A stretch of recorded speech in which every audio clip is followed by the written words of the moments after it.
May you find peace, clarity, and deep purpose today, listener, and, for the entire week ahead, Yes, absolutely. which is, ironically, the exact mindset an ancient Israelite soldier was um, desperately searching for right before stepping onto a totally chaotic battlefield. Oh, without a doubt. Today, we're doing a deep dive into something that really challenges our modern assumptions about the ancient world.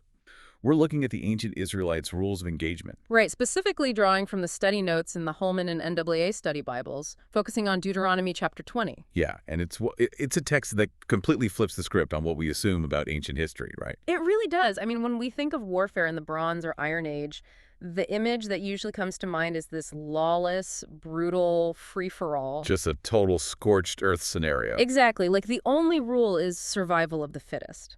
But the sources we are looking at today reveal a highly regulated, deeply philosophical rule book. I mean, we're talking about a system that includes draft exemptions for guys who just build a house. Yeah. And strict environmental protections for trees during a siege. Right. It is this fascinating balancing act between divine commands, military pragmatism, and honestly, a really surprising amount of human empathy. It is. And to understand that balance, we really have to look at how this text structures a conflict from the ground up. Okay, so where does it start?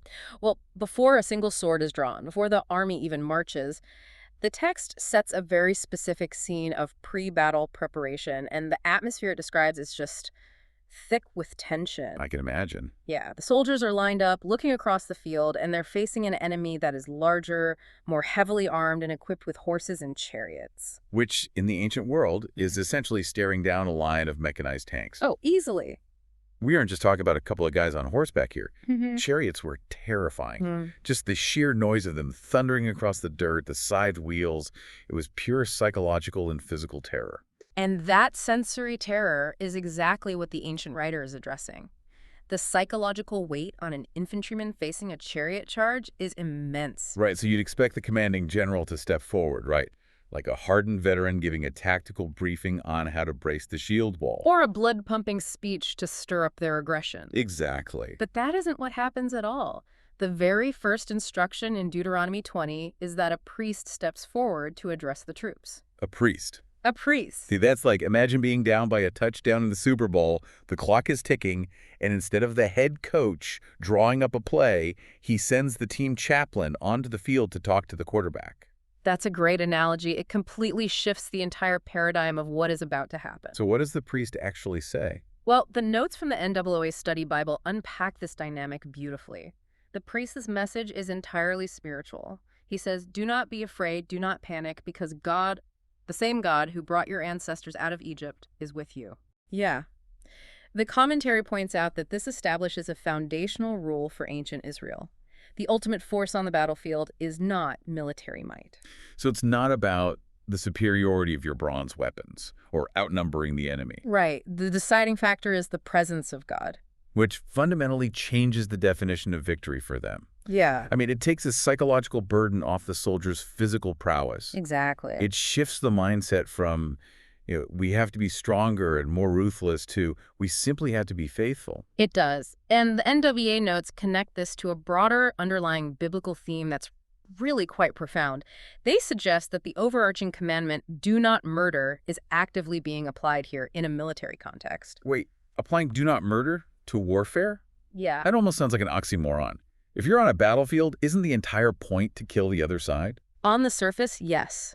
But the commentary explains that by placing the ultimate reliance on God's presence rather than sheer military power, the legislation actively limits the conduct of war. Okay, how so? Well, if victory depends on divine intervention rather than human brutality, it prevents the kind of unrestrained, bloodthirsty slaughter that comes from relying on brute force alone. Oh, I see. The system is designed to minimize unnecessary casualties.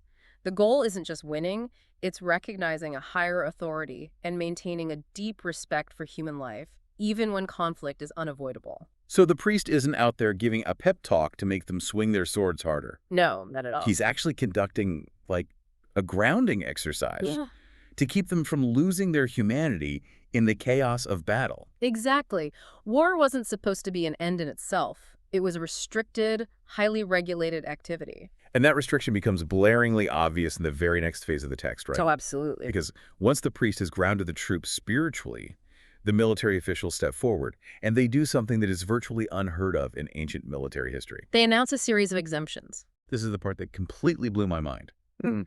They stand in front of this army, an army that is supposedly about to fight a superior force, and they start handing out the ultimate get out of the draft cards. Just go home. Literally. The officials say, if you meet certain conditions, pack your bags and leave. And the conditions themselves reveal so much about the values of this society. The first exemption is for any man who has built a new house but hasn't yet dedicated it. Okay. The second is for a man who has planted a vineyard but hasn't yet tasted its first fruit.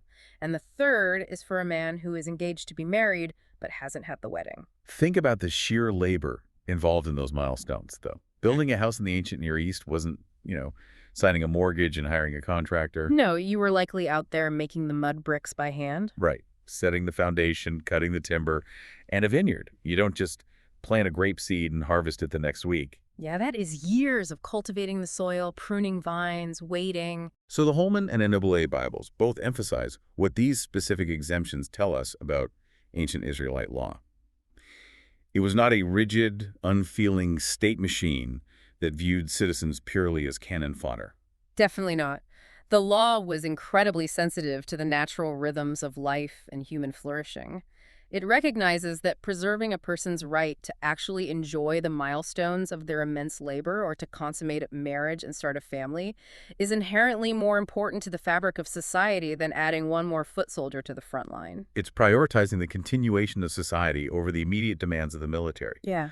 But as beautiful and empathetic as those first three exemptions are, the fourth one is the real shocker. Oh, yes. The fear exemption. The officials ask, is there anyone here who is fearful and faint-hearted? Let him go home so that his fellow soldiers don't become discouraged too. It's amazing. I mean, letting scared people walk away from the front line sounds like a terrible idea if you're already outnumbered. Wouldn't a commander want every single warm body you could get to hold the line? It seems counterintuitive, sure, until you look at the actual mechanics of ancient warfare. The study notes lean heavily into the brilliant military psychology of this role. Okay, break that down for us. The Holman notes make a very sharp observation here. Fear is highly contagious. Because it's not modern warfare where everyone is spread out in trenches or behind cover. We're talking about close quarters, hand-to-hand combat. Precisely. They fought in tight formations, often a phalanx or a shield wall. In a shield wall, your survival depends entirely on the man standing to your left and your right. Because their shield overlap to protect you. Right. So if the soldier next to you is utterly terrified, panics, and drops his shield or turns to run, a physical gap opens up in the defense. Oh, wow. And the enemy immediately pours through that gap and the entire unit is slaughtered. A panicking soldier doesn't just put himself at risk, he compromises the physical safety of everyone around him. Panic spreads faster than a physical virus. So giving them permission to leave isn't just a kindness. No, it's a tactical necessity. You are filtering out the weakest links in the chain before the pressure hits. And the notes reference the biblical story of Gideon's army as a prime example of this filtering process, right? They do. Gideon started with tens of thousands of men and used this exact exemption to whittle his army down. Thousands of men admitted they were afraid and went home. Which is wild. He ended up with just a tiny fraction of his original force, but those remaining men were completely resolute. This law ensures that the army, though mathematically smaller, is spiritually, psychologically, and tactically cohesive. Quality over quantity, mandated by law. So they have this unified, resilient army that's been scarcely grounded and filtered for maximum commitment. Right. But eventually they still have to march forward and actually engage the enemy. And this is where the sources outline the actual rules of engagement, which introduces a very sharp and, frankly, difficult contrast in the text. Yes, the text shifts from the assembly of the army to the logistics of conquest, and it establishes a two-tiered system based entirely on geography and the concept of purity. Let's break down Tier 1 first. Distant cities. Okay. The rules dictate that when Israel approaches a city that is far away outside the borders of the land, they're meant to inhabit. They can't just attack. They have to offer a proposal of peace first. Right. And if the city accepts the peace terms, the inhabitants become tributaries. They're subjected to forced labor, which is harsh, but their lives are spared and the city remains intact. And offering terms of peace and subjugation before a siege was a fairly standard diplomatic protocol in the ancient Near East. It prevented unnecessary bloodshed if a city realized it couldn't win the fight. Right. And if the distant city rejects the peace offer and declares war, Israel is instructed to lay siege. If the city falls, the fighting men are killed. But the women, children, livestock, and plunder are taken as spoils. Yeah, the Holman notes mention that King David's later campaign against the Ammonite city of Rabbah is a classic example of this Tier 1 distant warfare. It's brutal by modern standards, but it operated within recognized ancient boundaries. But then we reach the second tier, which applies to cities inside the Promised Land. Okay, this is where it gets really intense. It does. The text specifically lists nations like the Hittites, Amorites, Canaanites, Perizzites, Hivites, and Jebusites. And for these specific groups, the rules change drastically. There are no peace treaties offered. The rule is total destruction. The text explicitly says nothing that breathes can be left alive. Yeah. Hold on a second, because we just spent the first half of this deep dive talking about how deeply empathetic these rules were to a soldier's new farm and how the underlying theology was to limit bloodshed. I know, it's a massive shift. Now we're talking about wiping out entire populations based purely on their zip code. How do the study notes suggest we reconcile these incredibly severe ancient practices with the overarching ethical limits we saw just a few verses ago? It is undoubtedly one of the heaviest and most challenging concepts in the biblical text. The Bible notes address this by focusing on a very specific theological concept called cherem, which translates to the ban, or total destruction. No. Yes. The notes emphasize that this was categorized as a holy war. This extreme measure was not about land acquisition, wealth, or political power in the normal imperial sense. Yeah. It was ordered for a highly specific preventative reason. Preventative against what? Wiping out a city to prevent something sounds like a clinical justification for something utterly devastating. Was the surrounding culture really that potent of a threat? In the context of the biblical narrative, yes, it was an existential threat to Israel's identity. The notes explicitly state that this mandate was to stop the Israelites from learning the abominations of these specific nations. Okay. The text is deeply concerned with the threat of idolatry and severe immorality. The ancient Canaanite religious practices often included things like ritual prostitution and child sacrifice. Wow. Yeah. The Israelites were a newly formed nation entering a land with deeply entrenched, horrific religious systems. So the logic here, from the perspective of the ancient text, was fundamentally about preserving religious purity. It was viewed as a strict spiritual quarantine carried out through physical warfare to prevent Israel from adopting these practices. According to the commentary, that is the internal logic of the command. It was a unique, unrepeatable historical mandate tied strictly to the conquest of Canaan. Because if Israel assimilated into the surrounding culture, They would lose their covenant with God, which was the entire basis of their existence. And what is critical to understand is how the NWA notes trace the evolution of this concept throughout the wider biblical narrative. oh, where does it go from there? Because obviously, total destruction isn't a sustainable model for civilization. It doesn't sustain physically. The notes point out that by the time you reach the New Testament, this concept of cherem, of physical warfare for purity, transitions entirely into a theology of spiritual warfare. The commentary references Ephesians chapter 6. It notes that the Christian inheritance is spiritual, not territorial. The battles are fought with spiritual armor against spiritual forces, not with bronze swords against physical armies. Oh, I see. The harsh geographic mandate of Deuteronomy 20 is completely transformed into a metaphor for battling evil internally and spiritually. That context is incredibly helpful. I mean, it doesn't erase the severity of the historical text, and it's still a tough pill to swallow, but it explains the specific boundaries the ancient Israelites were operating under. Exactly. It wasn't arbitrary bloodlust. It was a strictly boundaried theological mandate for a specific moment in time. And the presence of boundaries is really the defining characteristic of Deuteronomy 20. Every action, even the most severe, is hemmed in by a specific rule. Which brings us to the final section of our sources. And this is a rule that honestly feels like it belongs in a 21st century environmental summit, not a Bronze Age military camp. Oh, this is one of my favorite parts. Right. Even within the harsh reality of laying siege to a city, there is a boundary placed on the destruction that looks completely past the immediate conflict and toward the distant future. You're referring to the command regarding the trees, which is one of the most remarkable details in the entire text. Verses 19 and 20 outline a highly specific rule for siege warfare.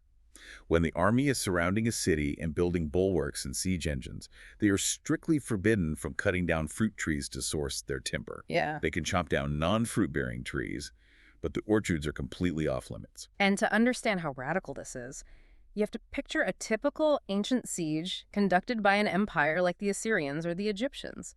Siege warfare was incredibly resource-intensive. Oh, bet. Armies needed massive amounts of timber for ramps, battering rams, ladders, and campfires. A normal ancient army would look at a surrounding landscape and completely strip it bare. Of level everything. Scorching the earth, cutting down orchards, and salting the fields was standard psychological warfare. It was designed to starve the population and absolutely devastate the local economy for generations. But the Israelites are explicitly told, hands off the food source. It's like capturing an enemy manufacturing plant, but being under strict orders not to smash the machinery inside. Right. Because your commander knows you're going to need to run that factory yourself next month. Why was this kind of long-term ecological thinking required of them? Well, it requires a profound shift in perspective from the heat of battle to the reality of peace. The Holman notes highlight a wonderfully poetic question embedded right in the text itself. It asks, "Are the trees of the field human, that they should be besieged by you?" Are the trees human? That forces you to completely pause. It's almost startling to find that level of philosophical reflection right in the middle of a military manual. It anthropomorphizes the trees to make a deeply moral point. The trees are innocent bystanders in this human conflict. They don't bear arms. They don't hold allegiances. They shouldn't be the victims of human anger and war. Right. And the NLA notes add the practical layer to this theology. Israel was conquering a land they were meant to inherit. The promised land. They're moving into the neighborhood. Exactly. Which means in 5 or 10 years, they're the ones who are going to be eating from the very orchards they didn't plant. Destroying the fruit trees wouldn't just be an act of violence against nature, it would be a self-defeating act of violence against their own future sustenance. It's forcing the army to think past the immediate adrenaline of the siege and consider the decades of life that are supposed to follow the battle. This law places a firm, unyielding limit on human violence. It enforces a responsible, ethical view of creation. It is a divine statement that even in our most destructive moments, and war is the ultimate destructive moment, there must be an eye toward the preservation of life and the stewardship of the earth. So you don't have the right to permanently ruin the environment for a temporary tactical advantage. Never. So, when we pull all of these threads together, what do we actually have? We started this deep dive by talking about how easy it is to view ancient warfare as nothing more than chaotic, lawless slaughter. Yeah. But our journey through Deuteronomy 20, guided by these study notes, paints a profoundly complex picture. We have seen how this ancient text weaves together unwavering faith, teaching soldiers to trust in the presence of God over the sheer terror of charging chariots. And we've seen a remarkable empathy for human milestones, right? Allowing men to return home to dedicate their houses and marry their fiancés, while also recognizing the sheer tactical danger of contagious human fear. We've confronted the harsh, severe historical realities of ancient conquest, analyzing the strict boundaries of cherem that were driven by a desire for religious purity. A concept that eventually evolved into a New Testament theology of internal spiritual warfare. Right. And we end with a surprisingly modern, forward-thinking mandate for environmental conservation, protecting the innocent trees that will feed the generations to come. It really challenges us to realize that the people of the past were wrestling with the exact same massive questions of ethics, violence, and preservation that we struggle with today. It shows us that the search for meaning and boundaries in the midst of conflict is a profoundly ancient human endeavor. Absolutely. And that leaves us with a final provocative thought to ponder as we wrap up our time together.